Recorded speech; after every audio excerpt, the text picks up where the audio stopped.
everyone. The iPhone 13 has been out for a little bit of time now, and I wanted to go ahead and do a quick late review of this thing in 2023. Now, I have talked about this thing like crazy this last, year. It came out in 2021, so it's not really that old of an iPhone, but even this year, there's been a few things that have directly changed this iPhone, which is amazing. One, we got the new version of iOS, the iOS 17 update, which is a pretty good update, I'm a fan of it. But two, we also got the iPhone 15s. Now, some people do not know this, but Apple is still currently selling the iPhone 13s brand new, which is a really good thing. I love the iPhone 13s, and I think they're very good iPhones, and I think they're 100% worth buying for sure. So, with that being said, this iPhone was affected quite a bit this specific year. Now, the exterior has stayed exactly the same, so nothing really changed with this, iPhone on the outside. You are still getting that 6.1-inch Super Retina Extra OLED display. It still looks very good, still holds up kind of well against the iPhone 15. Of course, you're getting the notch and not the dynamic island, but I still think it's very good for the most part. On top of that, you're getting the notch, which again is not that big of a complaint.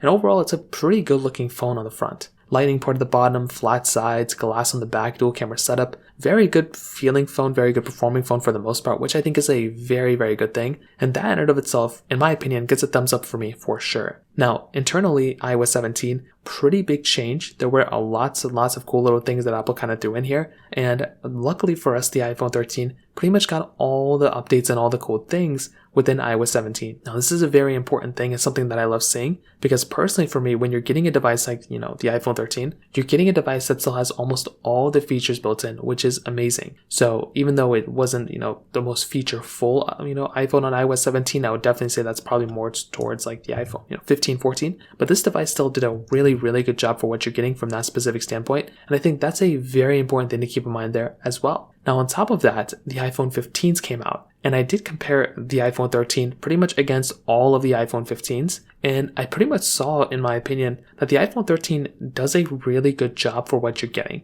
I think Apple, gave us a lot of features built in with this particular device, and I think that's a really, really good thing. Now, it doesn't mean this is a perfect device from that standpoint, but I would say that if you're planning on getting some sort of device out there, Apple did a really good job with these types of, iPhones, and I think that's a really good thing. Now, I will say a few things. One, if you're planning on getting this particular device, keep in mind that it's not going to be the most perfect phone on, compared to the iPhone 15. It's definitely going to be slower in some ways, and it's definitely not going to have as good of a camera and some other things like that. But I would probably argue that if you're planning on getting some sort of phone, you're probably not going to expect the best phone in the world anymore anyway. But I would say, in my opinion, the iPhone 13 held up very, very well against the iPhone 15, at least in my opinion. Now, what are some problems with this device in the later part of 2023? There's not a whole lot. There's just a few things that would kind of probably irk the average person.